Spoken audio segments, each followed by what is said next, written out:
I appreciate it. That means a lot coming from you. Nah, listen. it. It's been a minute since I got a DM from you with a skit. I'm like, damn. Now that I realize it, I haven't gotten a DM from you in a minute about a skit. Yeah, a lot of people been getting on me about that, man. I'm trying. I'm gonna get it back. I promise. Promise I'm gonna get it back. But what's good, y'all? Good morning. Good morning. Good morning. Good morning. It is Saturday, April 8th, 2023. This is Spade podcast. We are back with another edition of the program. Yeah. Scoop, I'm gonna let you do the honors, bro. You let me do the honors? Do the honors, bro. Oh, we got some special guests in the building. Man, we got some special guests today. As y'all know, we played football for Duval back in the day. And all our coaches was good, man. But these three was the ones that stand out to me. If they know it or not, they saved a lot of lives, including myself. Around that time, my freshman year, I lost my dad, so I was going through a lot of turmoil, and I needed football, but it was a lot of times I wanted to quit. A lot of times I wanted to quit, but there was like stained in my head from not wanting to quit, not letting me quit, and they are characters as well, but characters as well. But they taught us a lot. They truly molded us to be the men that we are now. They was a big part of it. So today we have Damian Powell, Frederick, and Daryl Groves on the show today.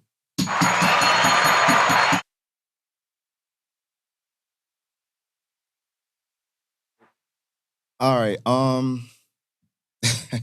So what we're gonna do is we're gonna have each of you introduce yourself. We're gonna go around the table for those who don't know who they are, and yeah, we're gonna get right into it. I'm Daryl Grove. I coached at Duval. I started my coaching career at Duval. Been 10 years there. It was a great 10 years. You know, that is my alma mater. So I'm thankful for having that opportunity to even be able to come back and coach where I graduated high school from and give back to those kids who were looking for the same thing that I was looking for coming out of high school. From Duval, I moved on to Flowers with these two gentlemen here. And the rest is history. We just try to, groom young men into men, let them know the trials and tribulations of not only playing football, but just being a productive citizen of society. It's not easy. I know it looks easy. It sounds easy from the outside looking in, but there's a lot of hard work that goes into playing football. There's a lot of hard work that goes into grooming young, lost men into being, just those productive citizens of society, which we enjoy doing and continue to enjoy for a very long time. I'm Frederick Groves. 10 years at Duval as well, 97 alumni from Duval. So, I always had a special heart with Duval. We couldn't win one as a player, so we were definitely trying to pull all our passion to winning one as coaches and in our young coaching career. Again, I started with Coach Powell, just working at Duval. I started at Duval, working the student athletes out. He left for a little stint, went to Reservoir High School, went there with him, working them out. Then when he came back home and got the head job, I said, hey, I'm all in. And from there, man, we haven't been separated. I took a couple years off, but when I took off, I came right back to Coach Powell, man. Coach Powell's a great coach. He helped build the community. He helped build the young student athletes that work for him. And even within the coaching staff, he helped build the capacity of his coaches in personal life and professional life. So it's good to be around him. I got family too, so we get unfiltered stuff with each other. I love it. All the time. Unfiltered all the time. 3 times. So, without any further ado, man to the right of me, I want to introduce myself. All right, what's going on, everybody? Of course, my name is Damian Powell. I'm the head football coach now at CH Flowers, but I was also the head coach at Duval High School. Born and raised PG County, man. It's in the water. It's in the water.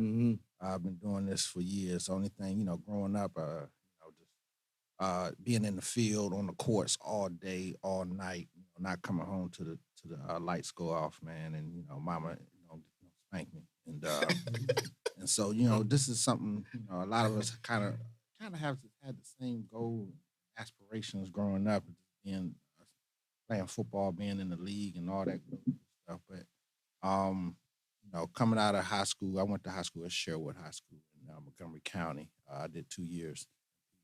Got in some trouble, went down to Montgomery County, won 2 state championships. First girlfriend was at Duval. That's where these knuckleheads were. So I spent a lot of time at Duval. So, Duval was definitely close to my heart. And he trained at Duval. Yeah, and I trained with one of the best trainers anywhere. That's Coach Brady. Henry Brady. So shout out to Henry Brady and these guys, man. If it wasn't for them, I wouldn't be where I am today. But I went on to Virginia State after that. Played 4 years at Virginia State. Went in as a $160 as a linebacker. Came out as a free safety and started all 4 years and did my thing. Then, from there, it's like, all right, where we go? Definitely had aspirations of playing in the league, but at the end of the day, I wanted to be around the game. I love the game. I wanted to give back to the community. I wanted to do what the Henry Bradys and the Bob Malloys and all these special folks that got me where I was. I wanted to get back to and do the same and get back to the community. I have my parents are educators, so they was teachers to counselors to principals to assistant superintendents. So they did really, they instilled these values in us, and so we had to give back. So I just went in coaching, and I haven't turned back since. So these guys said it well. We're here to build men. That's just the one thing that we do. We're very good at. We bring camaraderie. We bring love. We bring a family atmosphere to everything we do, and on top of it, lift people as we climb. And so that's the biggest thing. Is we're not in here for selfish reasons. We're actually in here to love and to build our young men and see them, grow, successful in life. So that's the big.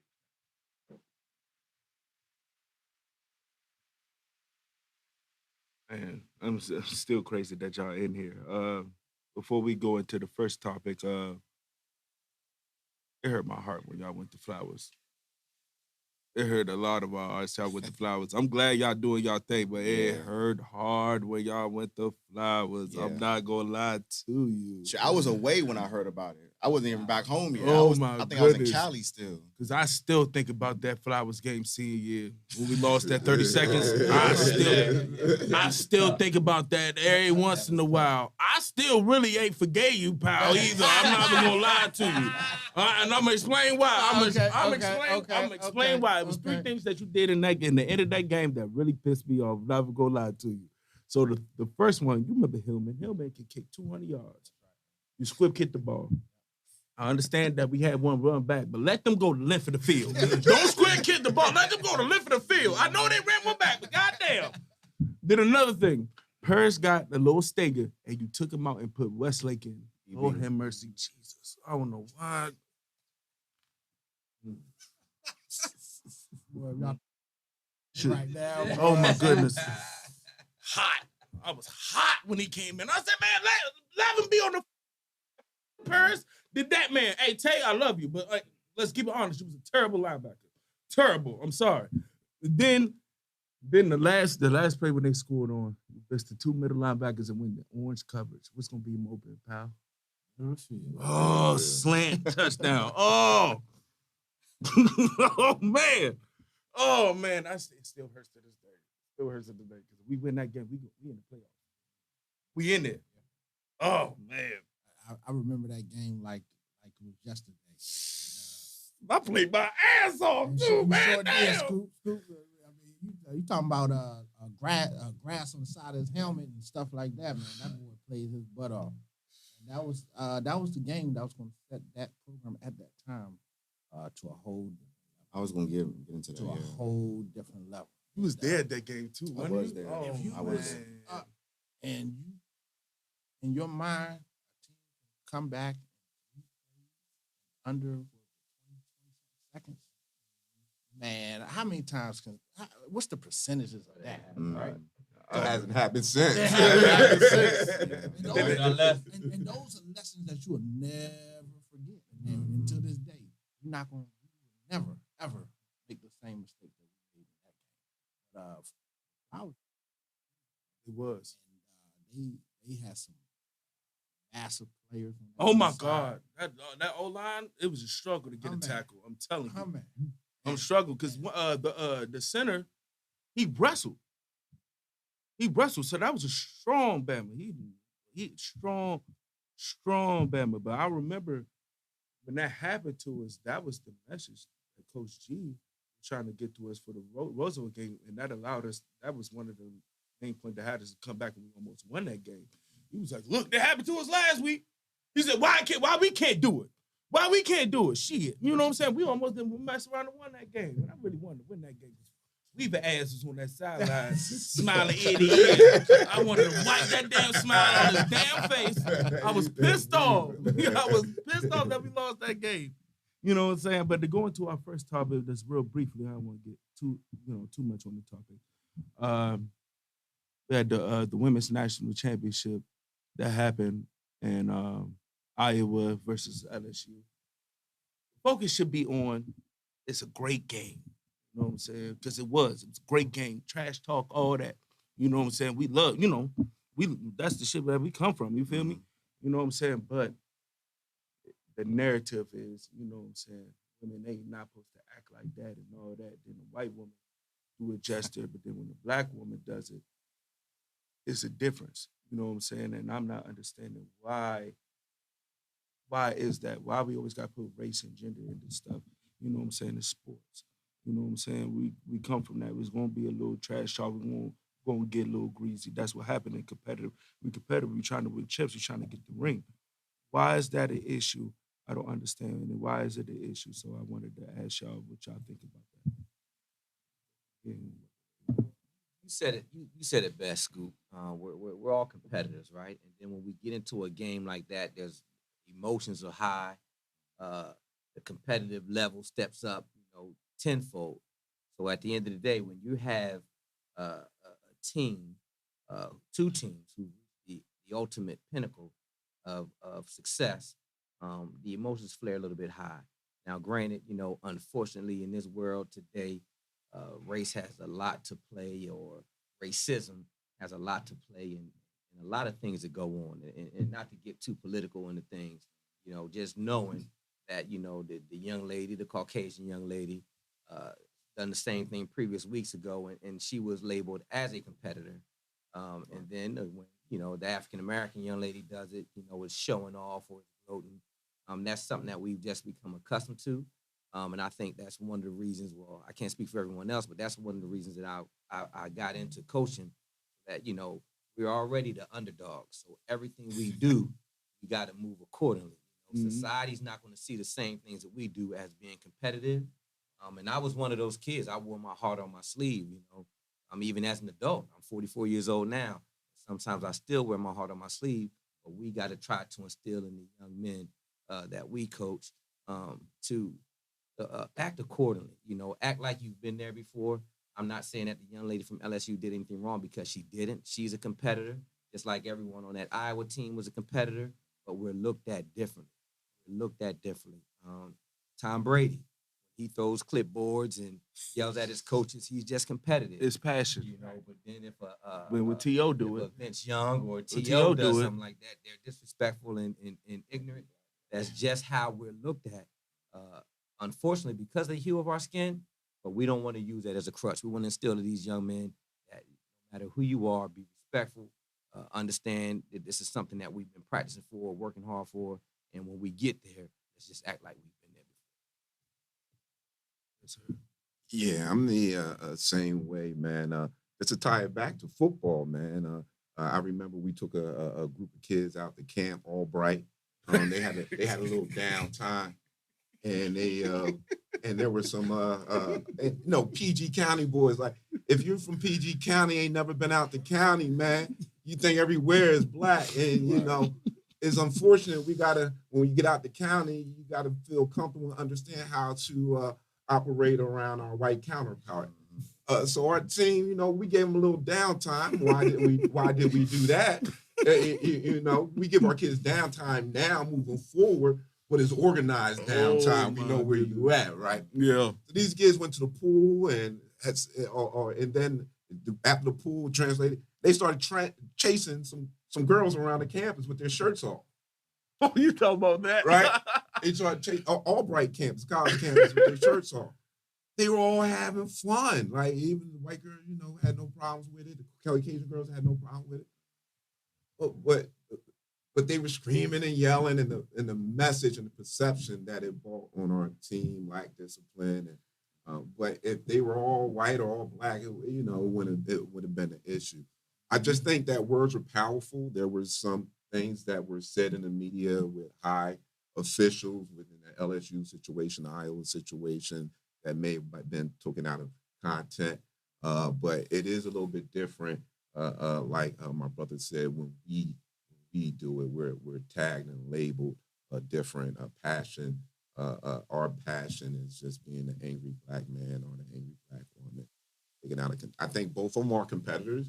I think it's good for the sport. And I just think that let sports be sports. Let's take color and race out of it.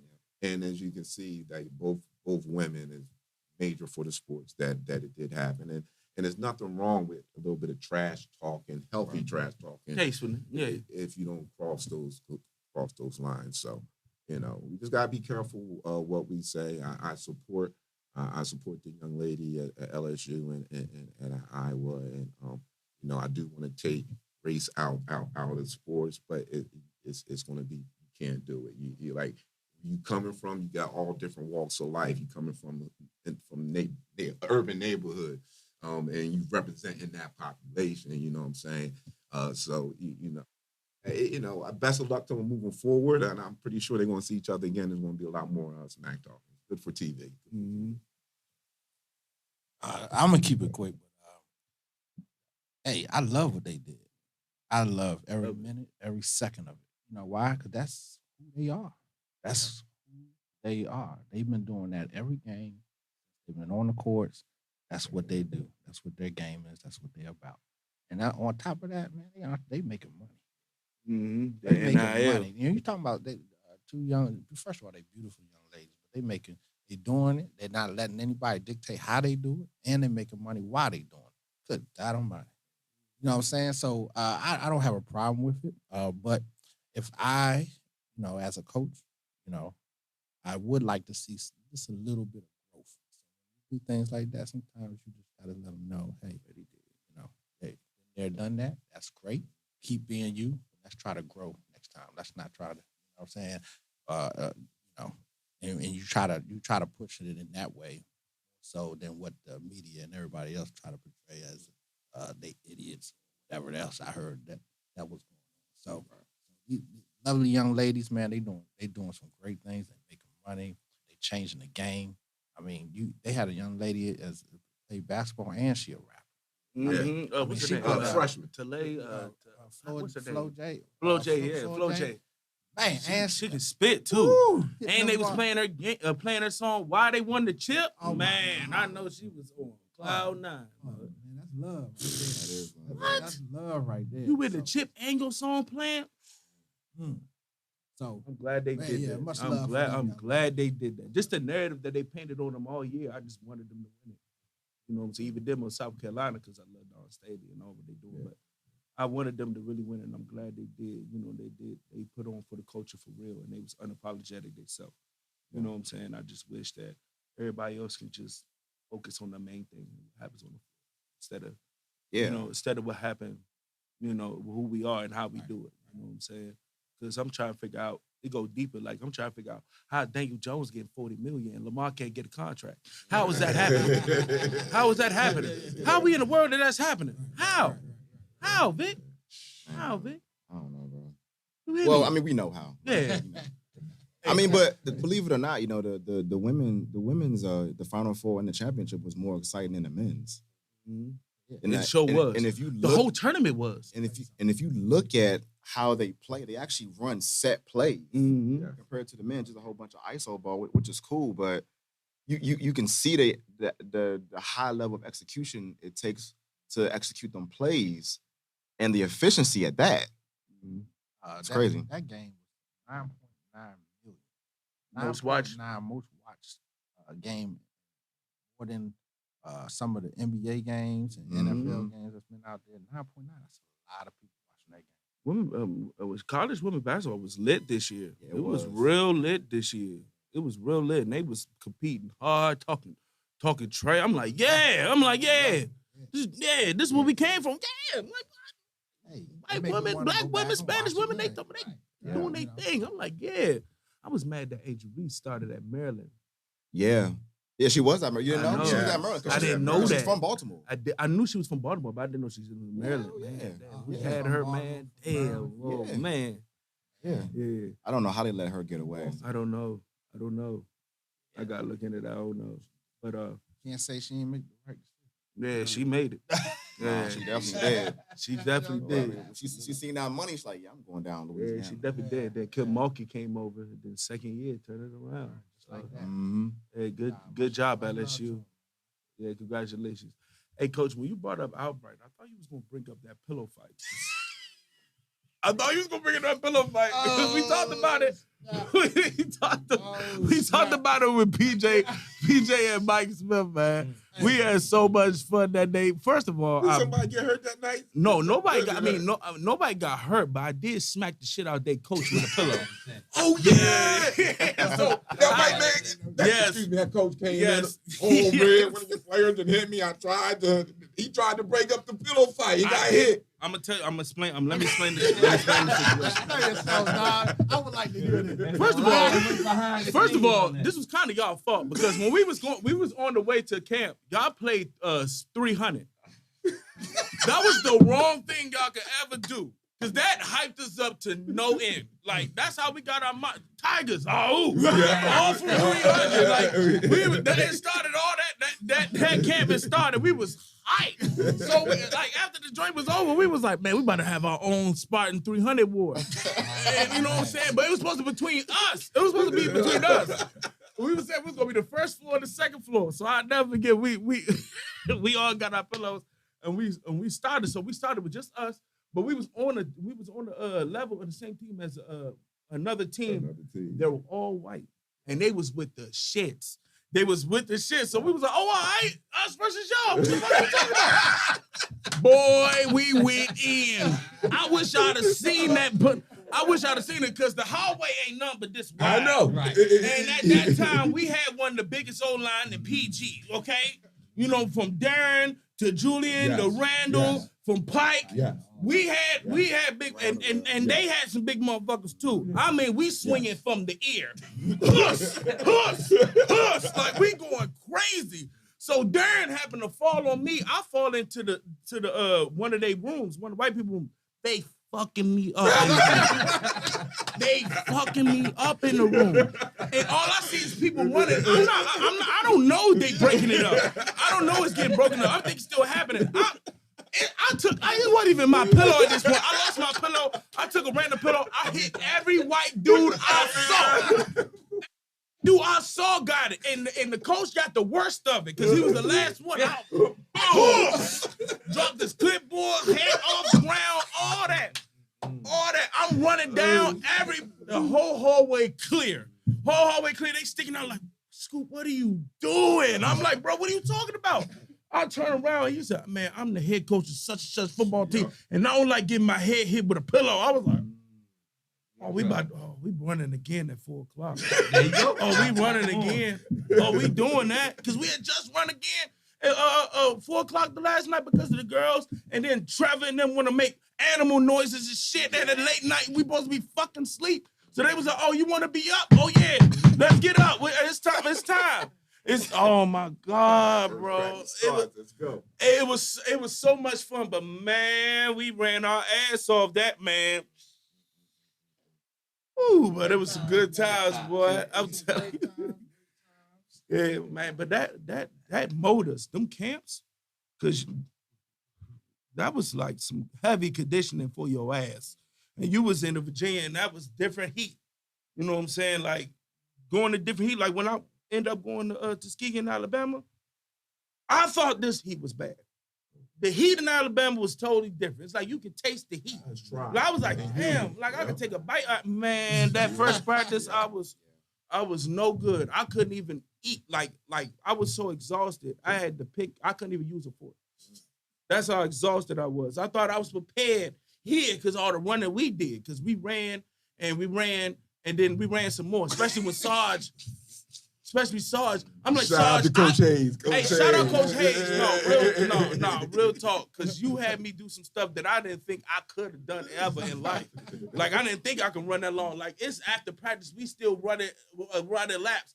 Coach, I got to do homework. Like, when are we about to stop this? Like, because I got to do homework, man. I got to do homework, man. The student part. Yeah, oh, man. Forget the athlete. I just want to be the student right now. I bullshit in the study hall. I got to do this. Right. Yeah, man. Like, shout out to Coach Hayes. No, shout out to Coach Hayes. He did for real. He really did. But going into y'all coaches and y'all also educators. What is the key? I'm gonna ask you two things. What is the key difference between being a coach and an educator? And when did y'all have to blur the lines? We have to take a little bit from the coach perspective and put in the education, and then the mindset of an educator and put into when you coach it.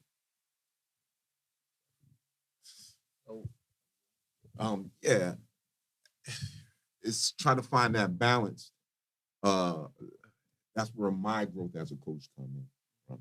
Because I didn't know how to separate Coach Groves, Coach G, aka Psycho, the field into the building. Mama lover. As an educator.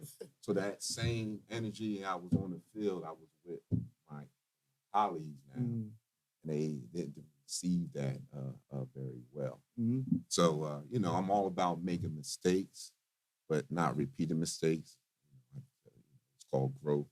So once I learned how to take the Psycho Coach G hat off and find that balance, it comes well with work, being dialed in when you got a task to do as a team, working with a team. We're able to use those coaching abilities and integrate it into as a staff and what we do. So it definitely comes in hand with that. The student athletes, I'm fortunate enough to work in the building where I coach at. So I'm with them. I'm 24/7 Coach G. I never let off. We have 8 coaches, about 7 to 8 coaches in the building to always be around the student athletes as well. But it's been beneficial, and also it's been a journey to learn how to balance the coaching life versus being an educator, because everybody's not in that athletic or that athlete arena, and you can't speak to them like they're that. So that's what I had to learn, my communication on and off the field. Once I've been able to do that, things. So for me, being an educator and a coach, they kind of run hand in hand. It's just a thin line that you have to flirt with of understanding coach and educator. At the end of the day, when you're coaching these kids, I was a firecracker. I was passionate about what I did and everything that we wanted to accomplish on that football field. But at the same time, you weren't accomplishing everything in that classroom, we're not going to be able to work on the football field.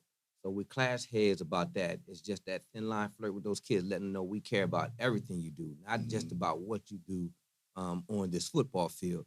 So, they're kind of looking at you, when you're coaching your role models, your uncles, your dads, your cousins, your everything to these young men. And when you try to punish them on that football field for them not handling their business in the classroom, it hurts them. Believe it or not, it hurts us as coaches. It's like, when your mama used to whoop your ass and shit, it's going to hurt me more than it hurts you. But in aspects, it really did hurt us sometimes more than it hurt them young men, because we want you to understand that when you mess up in life, everything else is going to fall in the crumbles with it. And if you do successful things in life, and we try to instill the decisions in them, but just being that coach trying to separate the two from coach to educator was a little bit rough, especially when you had the discipline on the field and or inside of that classroom.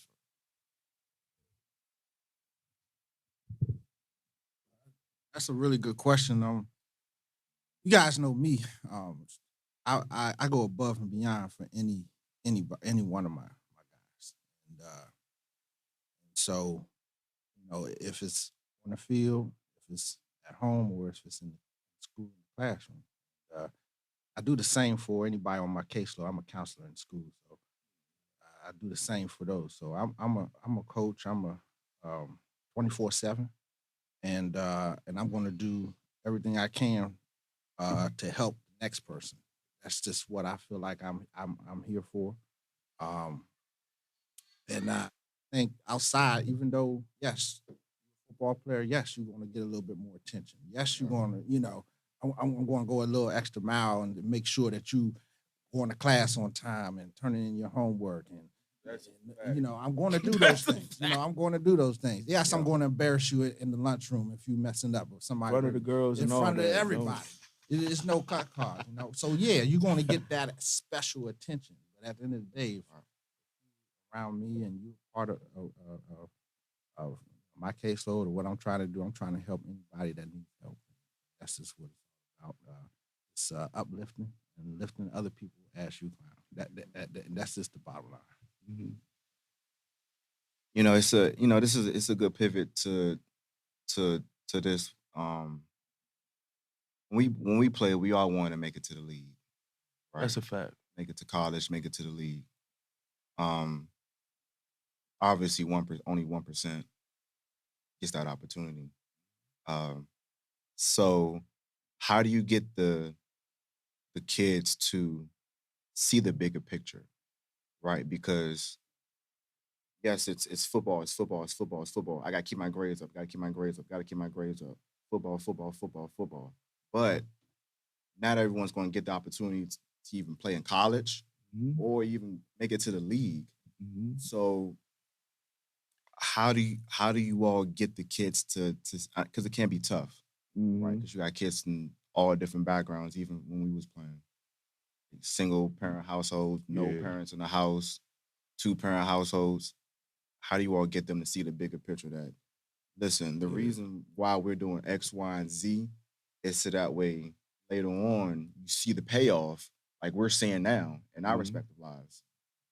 You may not make it to the league, but you're going to be a productive member of society.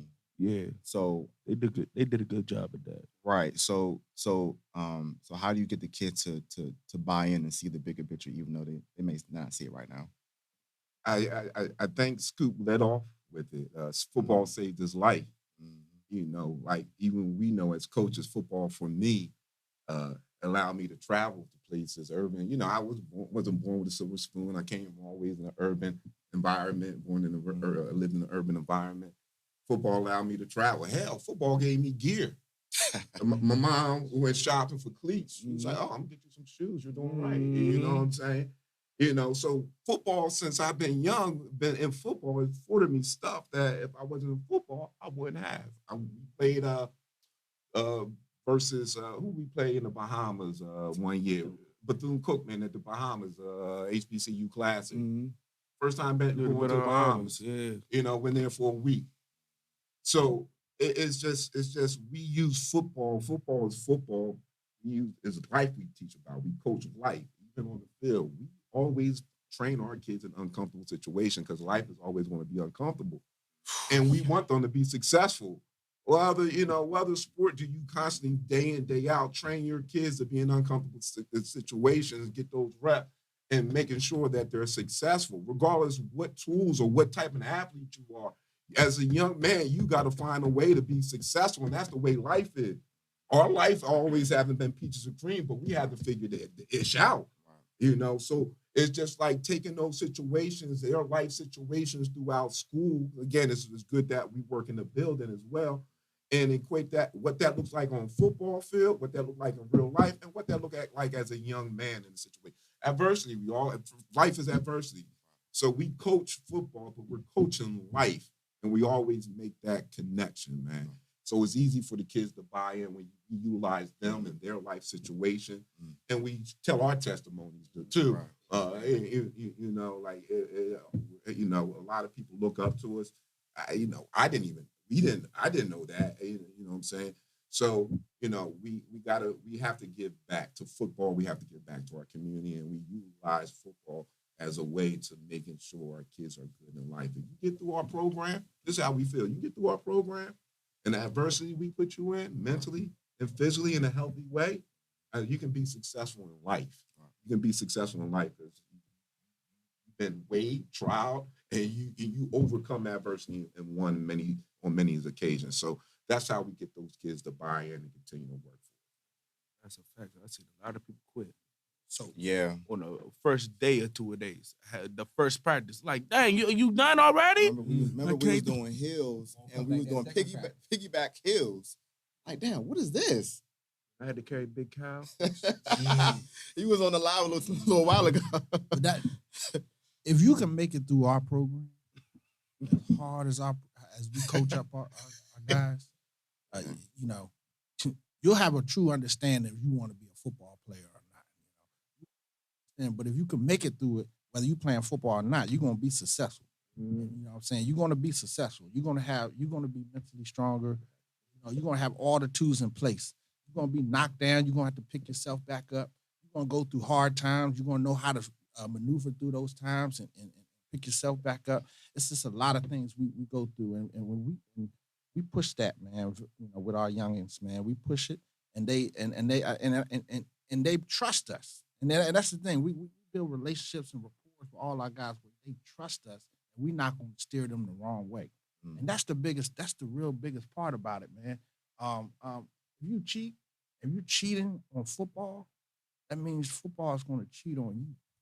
You know, there's a lot of people say, "Thanks, coach. This football thing ain't for me." And there's a lot of times when we're looking at it like, yeah, you're gonna be a great high school football player. You know what I'm saying? But that doesn't correlate being a great college football player. Right. I can tell somebody that's gonna, you know, that can, from just watching them in high school and their work ethic and everything, how if they're gonna be successful on the next level. You know what I'm saying? So that's what we're trying to push. We go above and beyond, make sure these guys understand which direction they want to go in life. And so like Coach G said, man, if you can make it through our program, bruh, you can make it through a lot of things in life, and you're going to get tested early in life. Like we test you, we test how strong you are, we test your mental, if you're mentally strong or weak. You know what I'm saying? Guys from school, you said, man, guys was quitting in 2-a-days. Well, what you think they're gonna do a little bit later in life when things get hard? All right. So, and if you do quit, you know, we're there for you to pick you back up and bring your ass back in here and get your ass right so you can be successful in that. So, we never turn our back on guys. That's another thing. We don't turn our back. It ain't about a paycheck. I don't give a damn about no paycheck, little pennies they give us. You know what I'm saying? It's about the love, spend time with, this is my family right here, and my coaches are my family. Spend time together. Those are valuable time that you can't bring back. And that's important. And just teaching the youth, teaching them. And I just hope everybody appreciates the time. And we don't want we're in this to get recognition, and you in this to for some type of handout. You ain't gonna last. You ain't gonna last. You know what I'm saying? I think that goes to say to the point of the question is just building this relationship with these young men. We spend 8 hours at work. We go to that football program. We spend 8 hours to the program, 4 hours at practice, 2 hours meeting preparation, and then Zoom meetings and things of that nature. So it goes to just our testimony, and believing is seeing. Seeing is believing. And these young men see us put that time, that dedication, that effort into what we're trying to instill into them and to what we want them to become. So once they gain that trust in us, they're willing to go that extra mile. Like Coach Powell just said, some kids, we're very honest with our young men. Some kids, you're just going to be a great high school football player. if you do this, you can be a good college player. If you do this, you'll be able to go on to the next level. We don't sell them short. We give them the roadmap.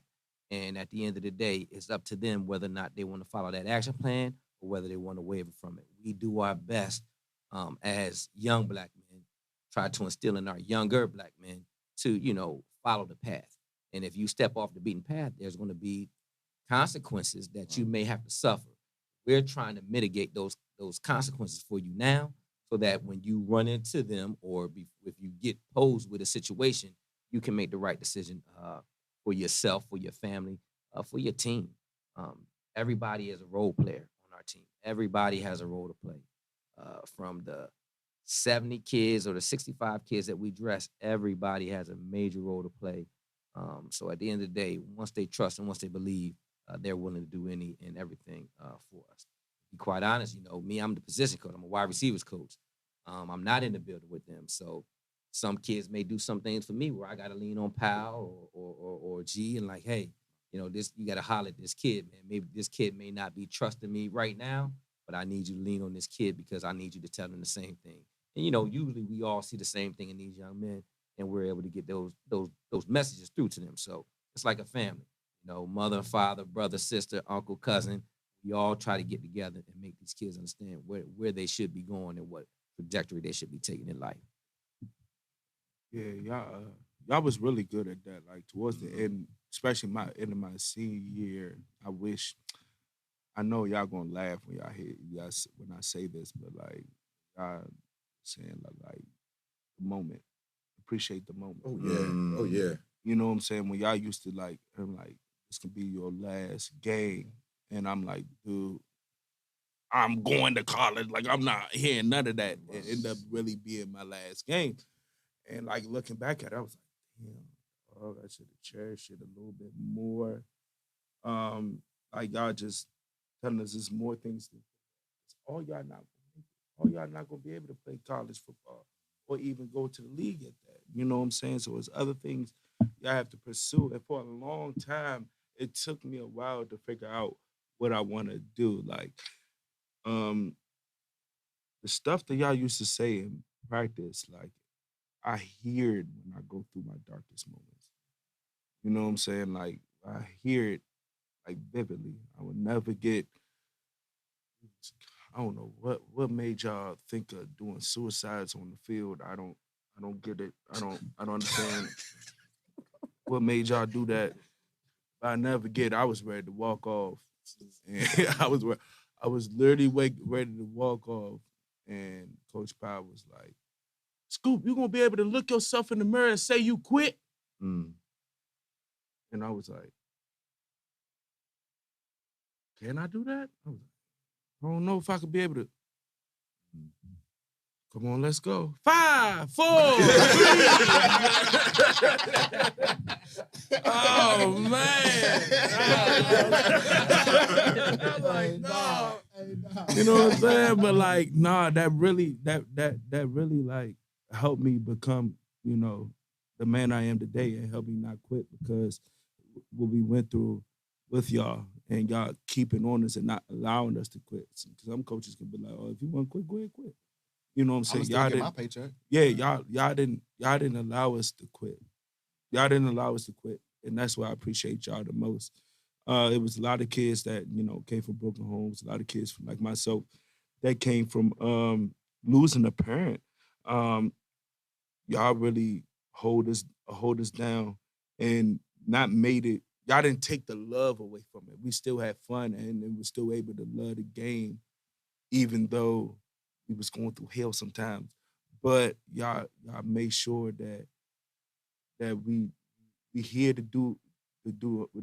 we have a mission, and the mission is to to win, but also become great men. And I appreciate y'all from doing that because it really helped me for my darkest moments where I didn't know what I was going to do, in life, suicidal and all that. Y'all was some of the voices that helped me get out of that, and I want to appreciate to tell y'all thank y'all for real. For real, it come from a place from like because when we was getting y'all, I was so giddy because it's like I said, I had my mom say y'all was one of the branches that like why I'm here today. I'm here today because y'all did that. Y'all put the extra effort. Not only y'all, Coach Tim, Coach Kevin, you know what I'm saying? All of y'all, you know what I'm saying? Coach Chuck, you know what I'm saying? Y'all all put y'all all into Coach it, Tony. and I appreciate you, Coach Tony. You know what I'm saying? You know what I'm saying? Rest in peace, Coach Ty. Rest in peace, Coach Ump. You know what I'm saying? Y'all all did that. So I just, appreciate y'all. Y'all did good, man. So I always like to, we talk about this all the time. I feel like we were the guinea pigs for your coaching career because we had so much untapped potential that we just could not quite tap into all the way. And then after we left, like y'all stated earlier, then the program took off because all the lessons that was learned when we were there, they weren't repeated after we were gone. And that boy Antoine. That boy Antoine. That's my dog. Shout out to Antoine as well, man.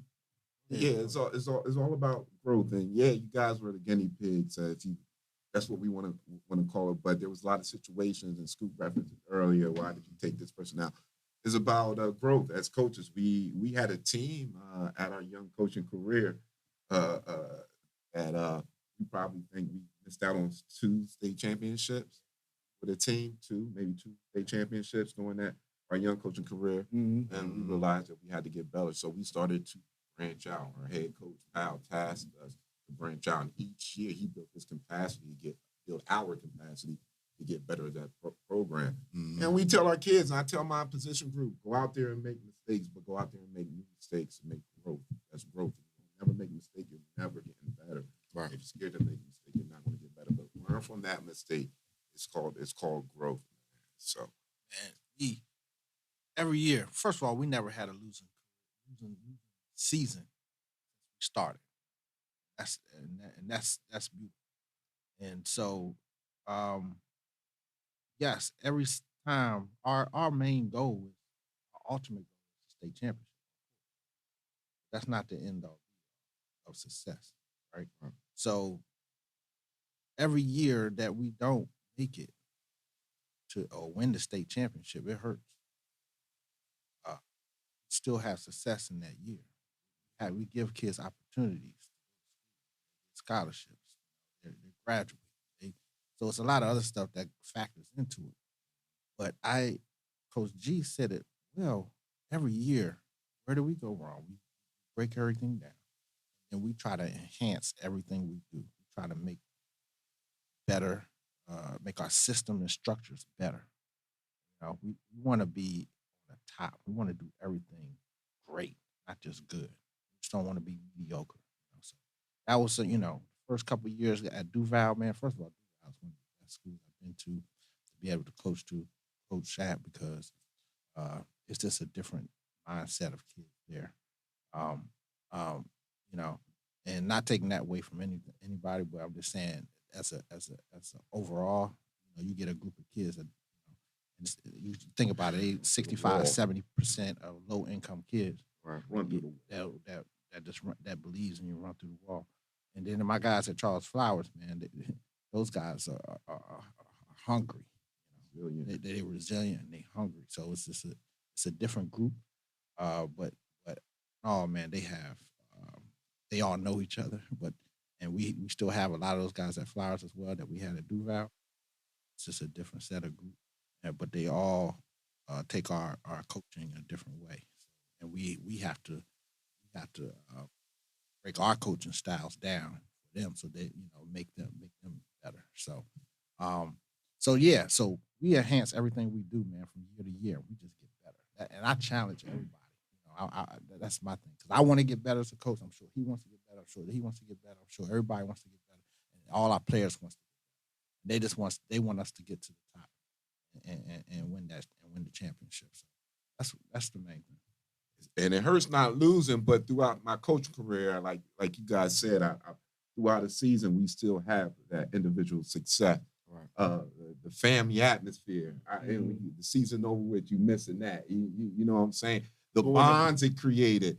You understand what I'm saying? And if you don't make it, maybe my man's made it to the league or a top D1.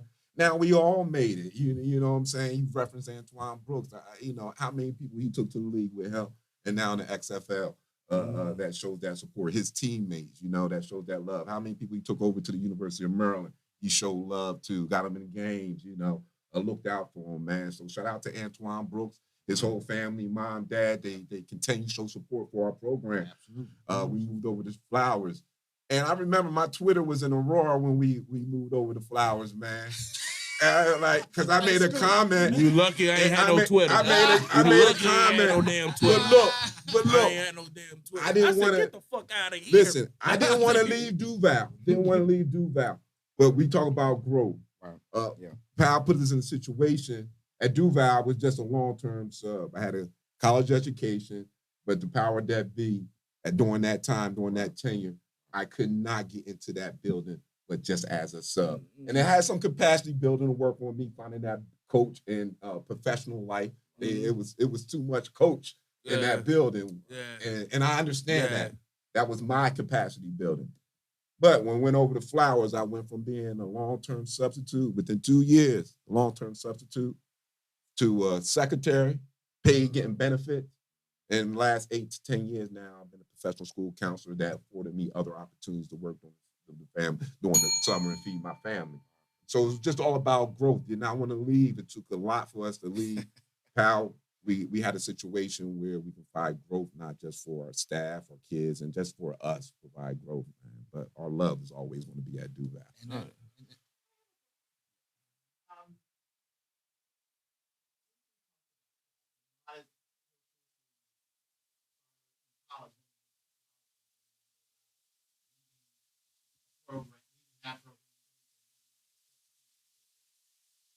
How do you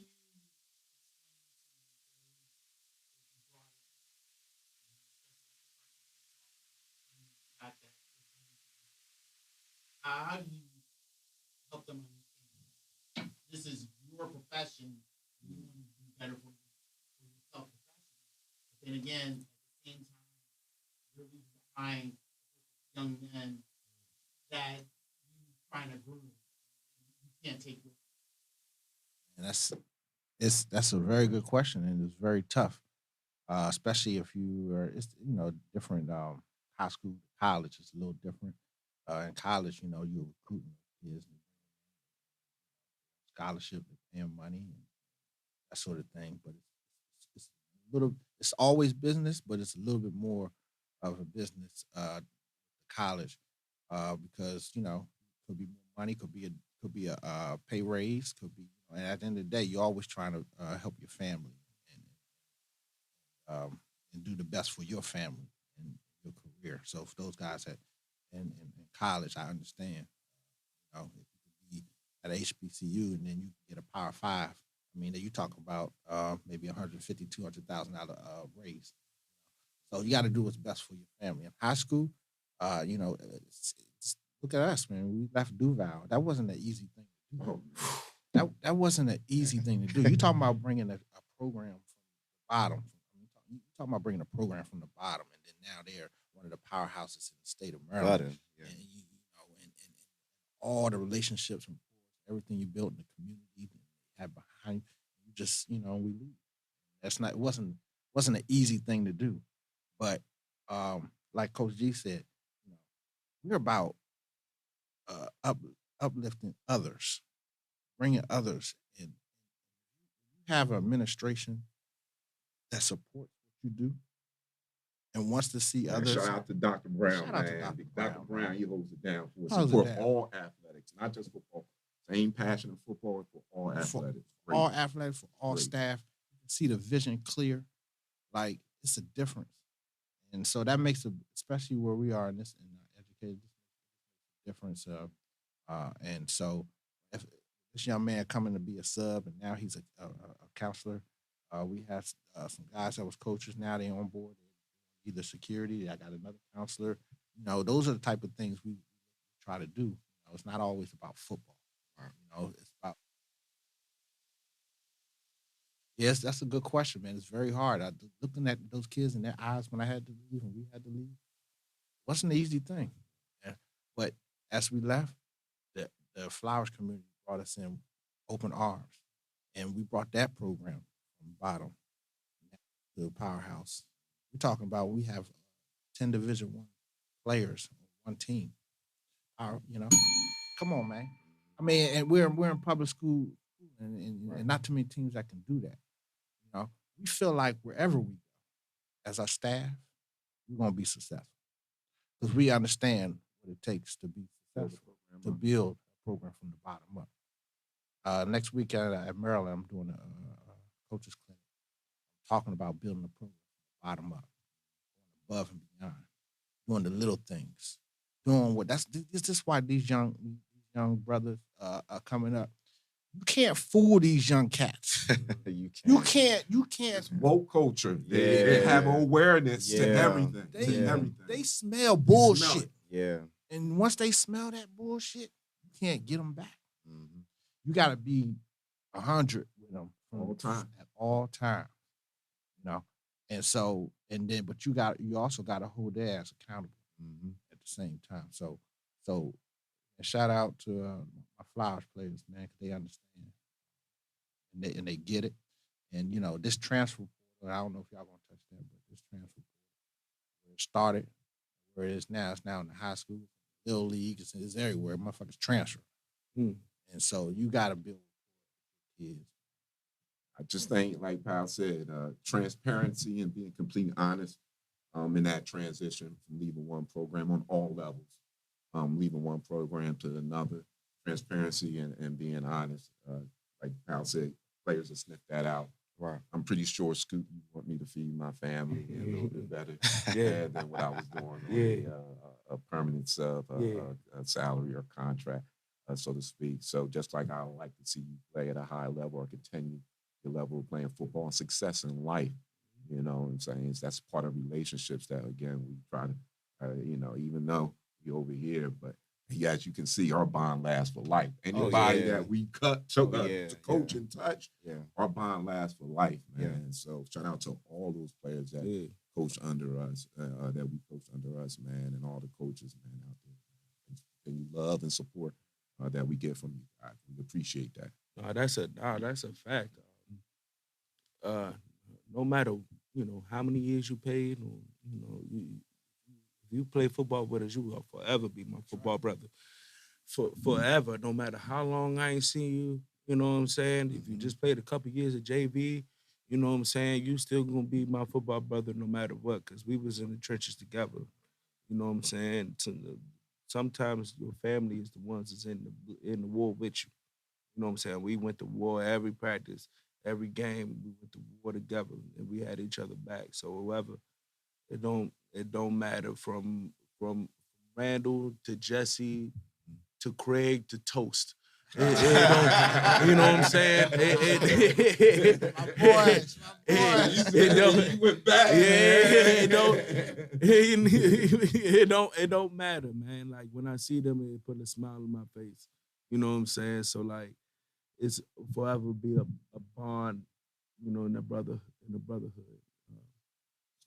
I just want to just for the record, I want to take credit for your name, man. I'm the one that named you Scoop. That's not true. No, it is true. That's not true. Scoop, you know where that name comes from, Scoop? That's not true. Yes, it is. You was always in the know with everything. I said, that's your name, Scoop. That's not true. I got it from this old movie, The Toy, with Richard Pryor. And he gave him a camera because he was always in people's stuff, Scoop. And he started taking pictures and stuff like that. Then I started, Scoop knows everything. You would say, hey, such and such is in the back of the locker room. Yeah, I'm 6'9" in you right now. Takashi right now. I'm snitching. Yeah. So I'm taking credit for that. Maybe it might have been a little bit something different, but my perception is that. Nah, you didn't do that. Nah, you didn't. That wasn't you. That wasn't you. I was Scoop before you came. Okay. What's the name? It was my freshman year, but that was when we were still there, and I had came in the summer workouts when I was still in middle school, matter of fact, and I had a little twist in my hair. Y'all remember chemo? You know, you get the joning and all that, and you know what I'm saying, he called me Fat Man Scoop. Timberland, whatever I say, y'all gotta do it. And then it stuck. It just you was like, you always got the scoop on everything, so it makes sense why you know what I'm saying? Because for some reason, everybody want to do everything in front of me and tell me everything. And I'm like, damn, why I know everything? I mean, Scoop knew everything. Why I know everything? And I get everything. I got a funny story though with other coach. G. What's his name? He was very overprotective of his wide receivers. He was very overprotective with his wide receivers. Very overprotective wide receivers. I had to be, Scoop. Vic, one day, he caught me on a wrong day. I was having a bad day. Chris Sharper. You remember Chris Sharper? My God, that's my man. Shout out to Chris. He's doing real good for himself. You know what I'm saying? He's doing real good. Man. I had left and went to go to the bathroom or something, and I came back. My stuff was on.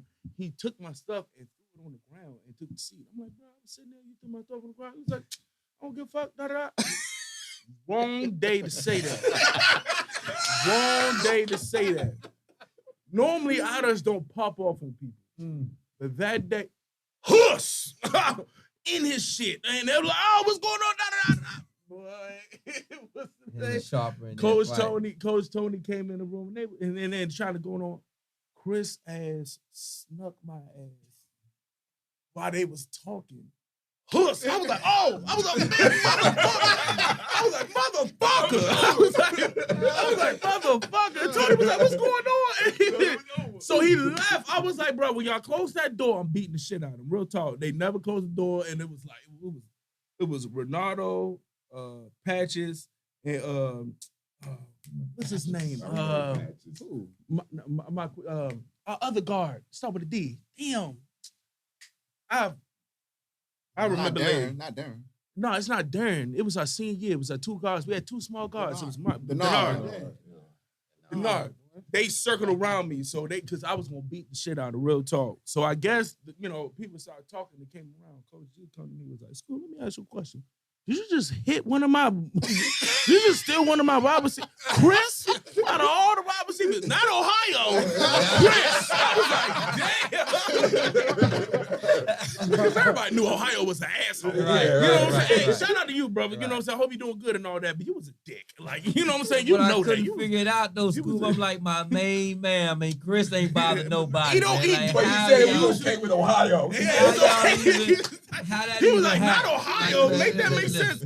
Bro, you couldn't do my guy like that. He called me at the wrong day, coach. I socked him in his shit. I ain't gonna hold you. I ain't hit him hard, but like I socked him in his shit. I definitely did. He was like, the next time you got a problem, come see me. How about you come see me? I'm like, damn, coach, I don't want no smoke. He caught me on the wrong day. And you know what I'm goes saying? back to the comment we made earlier. I mean, this is a true family, and when you get into situations in the locker room, any other program might want to be done with you or something like that. But we're a family. Family members fight.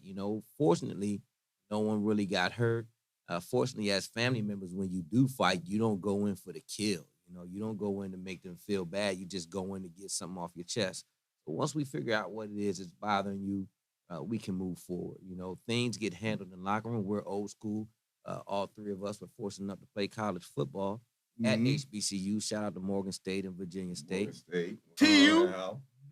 TU. We understand that sometimes in the locker room things get a little heated. We just want to get to the bottom of it. We want y'all to shake hands. We want y'all to hug, love each other up, because at the end of the day, we all shooting for the same goal, man. And I can remember that vividly. And when I found out it was my guy Sharper, man, I was a little bit more upset because Sharper was like a son to me, man. And kids, this was one of those kids who just listened and honed in on his skill. And I was trying to figure out what happened, and now I finally get the truth. After 20 plus years, I finally get the truth of what really happened. He just had a bad day. He had a bad day. He said, fuck me. He said, fuck me. I said, all right. I said, all right. Nah, man. Like that was some good times. One of my questions is today and age, we can barely do anything. You know what I'm saying, as far as disciplining or anything that like struggle the line or, you know, being political correct and all that. What is the key differences on like how y'all used to coach back then, Coach us. and how y'all coach now? Because I know damn well y'all not still saying hard dick and bubble gum.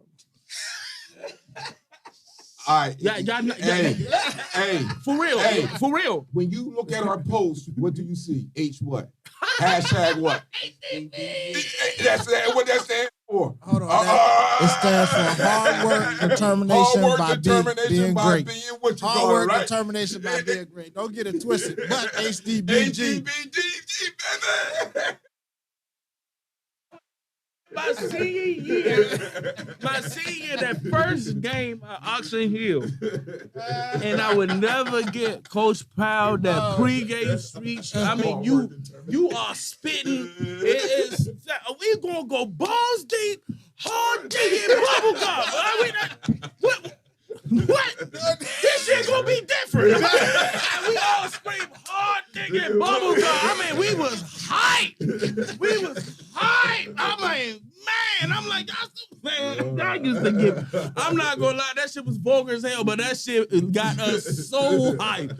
So hyped. Y'all didn't understand it got us so hyped. We used to get in trouble in school with that shit. No, you know what I'm saying? None of us snitched though. But like, we got in trouble for that shit. Real talk. We definitely did.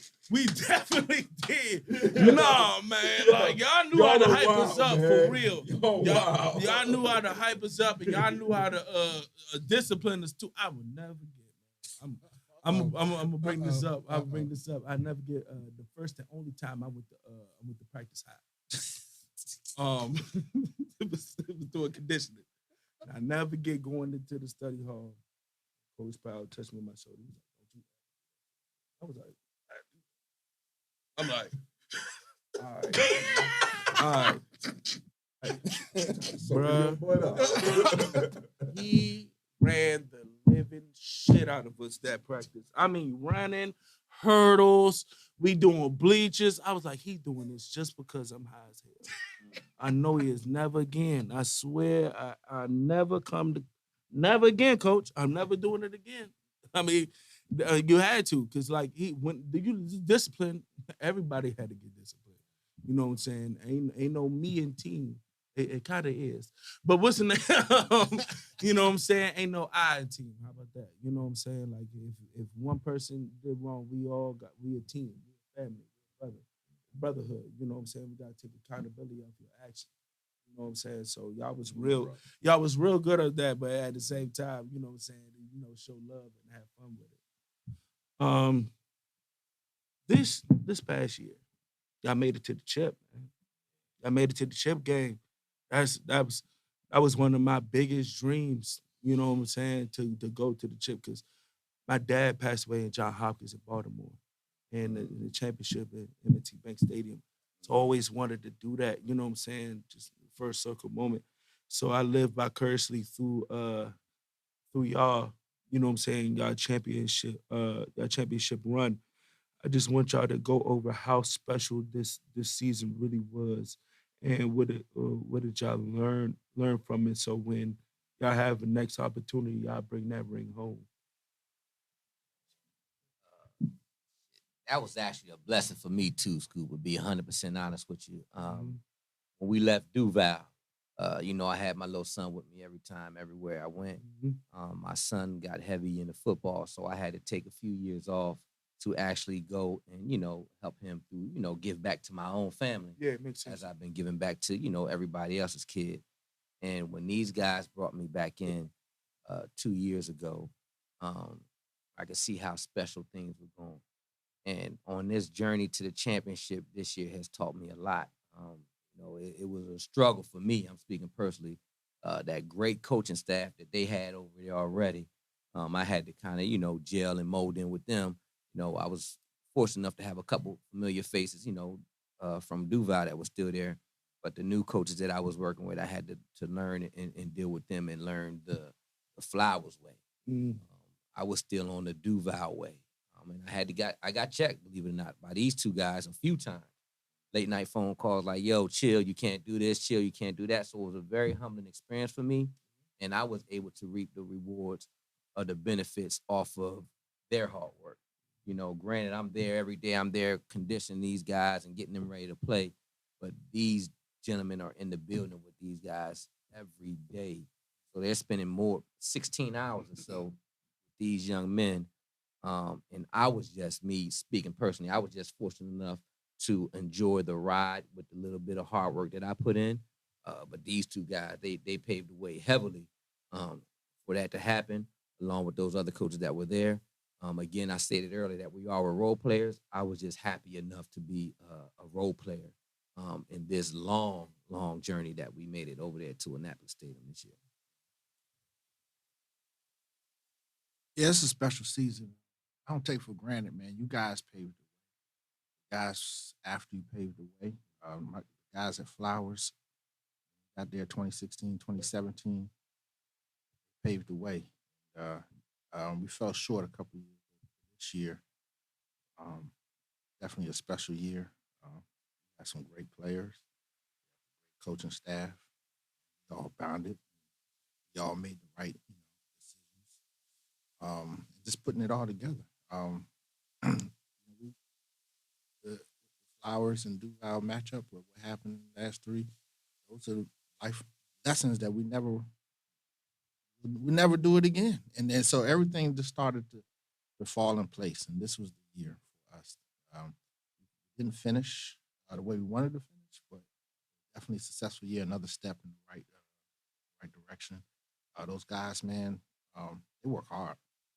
I give it to them. They're very talented. As far as building the program, I mean, guys just wants to be a part of something special. We definitely have a special thing going on. All the success we did, we always pay respect to everybody that came before.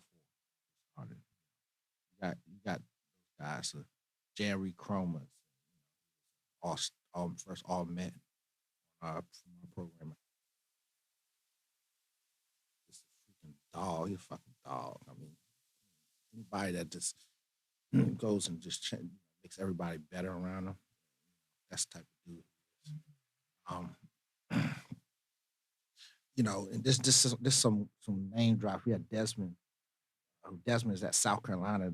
Start at early grad. I mean that guy just slated to get time this year. Slated to get time. Got Santana. He's at ODU. I mean, we got so many guys, man, that just paved the way. Tommy at University of Maryland. Shout out to the home team. Shout out to the home team. Tommy looking like a dog. I mean, I'm telling you, man. And there's so many guys that came through our program that's doing. If you could come through our program, you're gonna be hands down ready to play on the next level and ready to make it, man. And so this season, special season. And hopefully next year is gonna be even better. And then, like I said, we're gonna enhance. We're gonna even get better as coaches. Like I challenge our coaches to, dig in, dig deeper. Dig deeper. Where do we go wrong? How can we get better? Don't give me that no same old shit, mediocrity shit. Let's get better. Let's take it to a whole new level. And every year you're seeing a whole different level. You're just seeing, that's why guys love coming to us. That's why guys love playing for us. That's why guys, we're not just sitting here collecting a check, or you just play for me, and then once the season over, for the hell with you. It ain't like that. And that's the difference, That's the difference. And every season is freaking magical to me. Every season is magical, and I just want to give respect to everybody that came before, because they paid the way for the guys that did it this year. Those guys that just left are doing it for the next one. Yeah. So how we get over that chip? How do we get to that chip? How do we get to that next level? The same thing we do with our players. We want to continue to put our coaches in uncomfortable situations, not get content and happy where they are. We have a brilliant staff. I'm part of the defensive staff. We have a brilliant young coach by the name of Coach Mello. We got a D-line coach by the name of Coach Graham, who also coached at Duval, now doing your tenure. We had a DB coach Coach Wembley, his son is playing over there as a corner in athletic scholarship from our program at Lehigh. All right. He has drills. Coach Wembley has drills for your butt every single day. So challenging us as a staff internally, and I'm not exempt from that, and making it uncomfortable about the X and O's and making sure we're prepared to put our kids in the best position to win. That's how we continue to win. You know, sometimes just as kids, we're human beings, we get content like kids, right? We were like, we made it now. We made it, right? We made it to that next level. Now that's finished, and let's continue how to repeat this to be the top dogs in this county. All work, determination by being great. Hard dick and bubblegum, baby.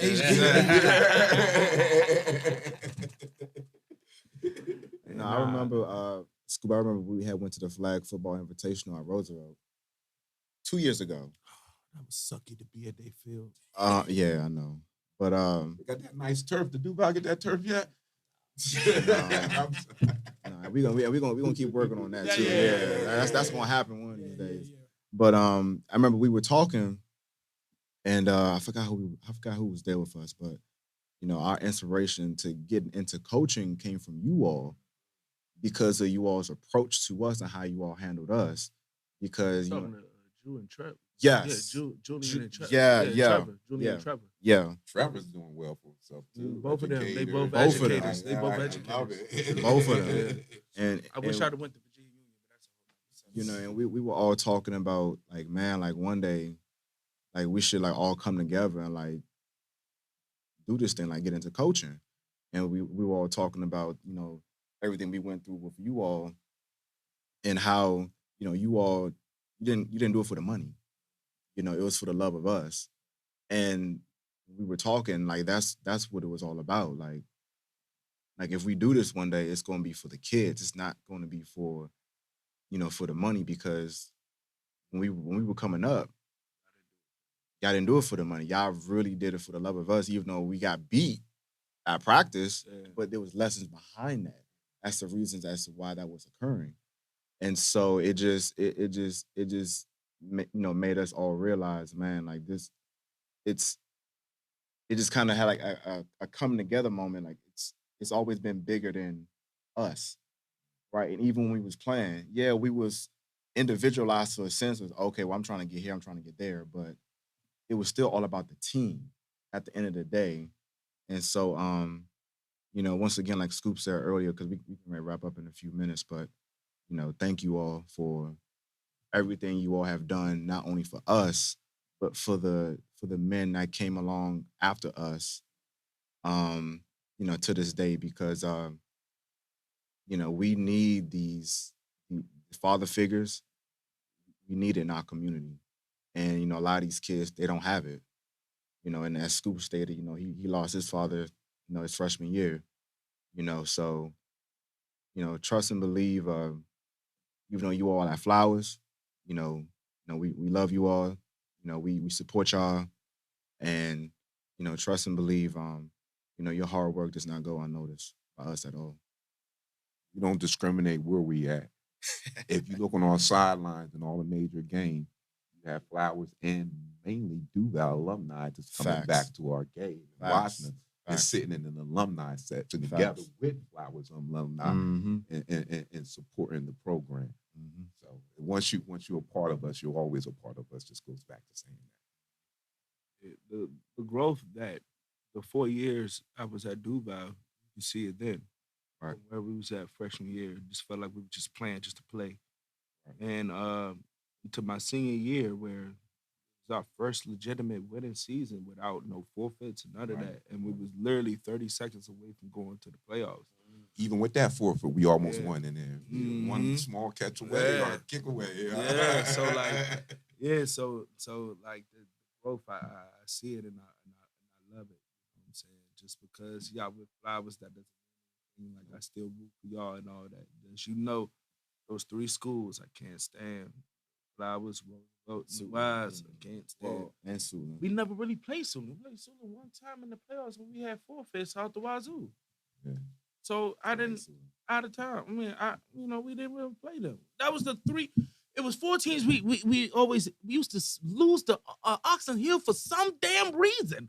I didn't understand for some damn reason, either the refs or just some fluky shit. You know what I'm saying? And then those other 3 teams, because I knew it. I was like, for that first game, I was like, if we beat Oxon Hill and we lose that 3, we still in the dance. After we lost Oxon Hill, that's why that Flowers game was like, we have to win this joke right here. It was probably our best game we ever played, but still end up losing. You know what I'm saying? But that just had a cookie crumble. But just to see where y'all came from, and man, like it's wonderful to see.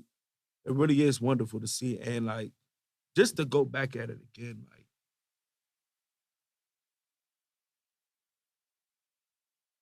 I could have been a lost cause. I could have been dead because I was in the street a little bit, but like just the camaraderie we had just got me out of it because I can lose it all. Not running around the chicks and shit. Mama's like, get somebody pregnant, you got to quit football. Mm-hmm. You know what I'm saying? And the love that I had. If I didn't have a good time with y'all, if I didn't love y'all didn't have the love, I wouldn't care that much to not do something to lose that. Right. You know what I'm saying? So just the environment got created, man. I just want to thank you again because I was going through a lot. It really was. My dad was my dog. Mm-hmm. That was my dog, and I went through a lot, especially the first 2 years. Those first 2 years at Duval was really hard. It was really hard trying to, figure out life and all that. You know what I'm saying? Just y'all to keep me on that field, man. It helped me a lot. It really helped me a lot, even though I hated wrestling. God, I hated wrestling. You hated that I went swimming. When I want to go swim, you hated it. I was like, no, I'm not wrestling. I'm going to swim. But I was in the best shape I was, so, you know what I'm saying, it was better for me. But, like, yeah, man, I appreciate y'all. Appreciate you. Yeah. Oh, I'm glad. I had really no idea, Scoop, that was going on. We're currently, one of our players has lost a family member. And as a coaching staff, we're around at this time too as well. Parent support club too as well. So I'm just glad you said that and talked about your testimony. Whoever's out there that's going through a loss, you have your football brothers, you have your football family, you have your real family, and still there for support, man. So, we appreciate you sharing that. I really do appreciate you sharing that. We're gonna try to get some type of cookout or something. Yeah, have an alumni cookout. I would love that. Yeah. I would love everybody bring something. I love that. Yeah, I love that. Coordinate that. That's what we're gonna do. That sounds like an idea. Probably having a live show there. Oh, that sounds nice. Yeah, we can do that. And have different people on sharing it. Yeah, okay. Hey, get on the road, man. Yeah, we gonna do it. Yeah. That sounds like a plan. That sound like a plan. That sound like a plan. Oh, you still have your hand in wrestling? Yeah, so I coach Little League wrestling for Arden. Oh. So I do that, and I still stick my pause. I still stick my head in the high school. Guys at times just to make sure they're all right, because a lot of our football players are wrestling. Yeah. So one thing about us, man, we make sure that all our guys are running track or wrestling, just to keep them like you did. Make sure they doing double sport. That was before I got strong. I was getting rag dog. I'm telling you. Remember Okafor was like, look, you got pinned in this amount of time. I'm like, what you want me to do this nigga? You, man.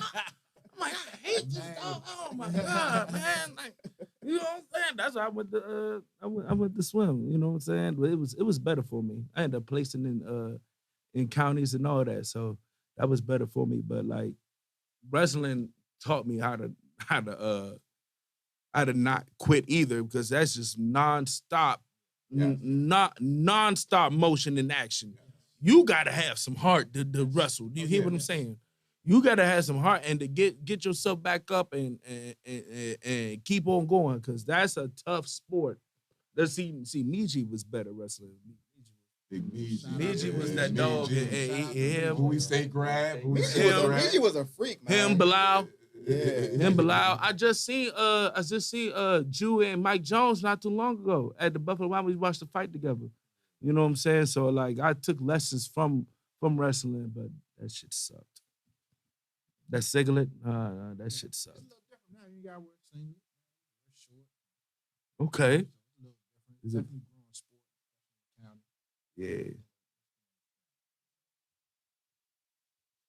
Anything else, brother?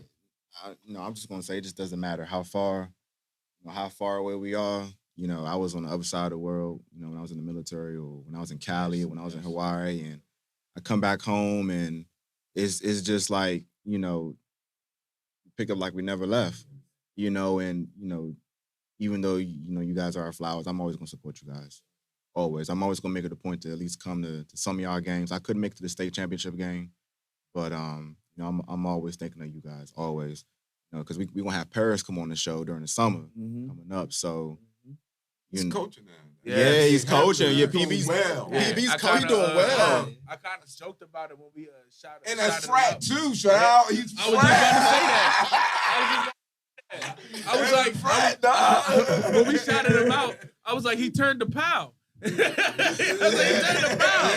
I was like, he turned to Powell. If I would have stayed, He if I sat would've- down and came back maybe a year ago or Yeah. going last summer and chopped it up on the floor with me. Yeah. That's a smart, young, Yes. black That's my coach, guy. man. Love him to death. Yeah, that's my You guy. want to see him on the big stage sooner than I later, don't- man. that's I a don't fact. know if you know this, but you know, me and Paris grew up together. Yeah. Like, cause he, you know, his family's from Glenarm. We grew up playing football together. Yeah. His father was coaching, his brother was coaching. Yeah, that's my guy, man. Shout out to PB, man. We'll see you on the Sunday. Yeah. Nah, but if I would have stayed at Tuskegee, I would have definitely been. Yeah, I would have definitely been that. Definitely been that. They love me down there. We had a little dorm step show. Man, I bust out the split in that joint and all that. Man. Dog, you gonna roll with it? I'm like, yeah. I'm like, all right, you know what I'm saying?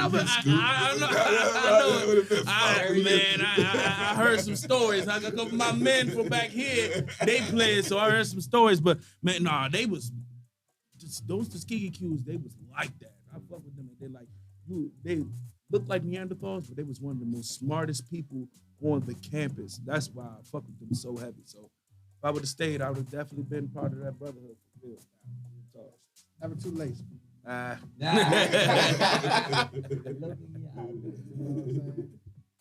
Hey, y'all, appreciate y'all again for coming on the show. Man, we Y'all, appreciate man. you guys, man. Very Thank you. thankful. Very appreciative and humble for having us on, man. Thank you. Always appreciate y'all what y'all doing for the community once again, and you know we'll have y'all on again. Trust and believe that. After we win that state championship. Yeah, man. sir. After we win Yeah, that yes, state sir. championship. We gonna speak that into existence. Yes, sir. Any closing remarks? And sports is a wonderful thing, man. Sports is just a wonderful thing. It impacts the world in so many different places and so different than coaches. You know what I'm saying? It's a stress reliever. It's a pastime. It's a passion. You know what I'm saying? And people, coaches like this, you know what I'm saying, push the sport and push sports even further. So I thank God for these gentlemen and gentlemen like them. And y'all always know, like, subscribe. You know what I'm saying? Spotify, Instagram, YouTube, all that there. Plenty of podcasts is made, but nobody laid down like Spades. Get y'all tickets for our show too. Get tickets for the show. April 22nd, April 22nd. 5 p.m. to 7 p.m. Bus 5 Boys p.m. and to 7 Poets in p.m. Hyattsville, Maryland. Yes, sir.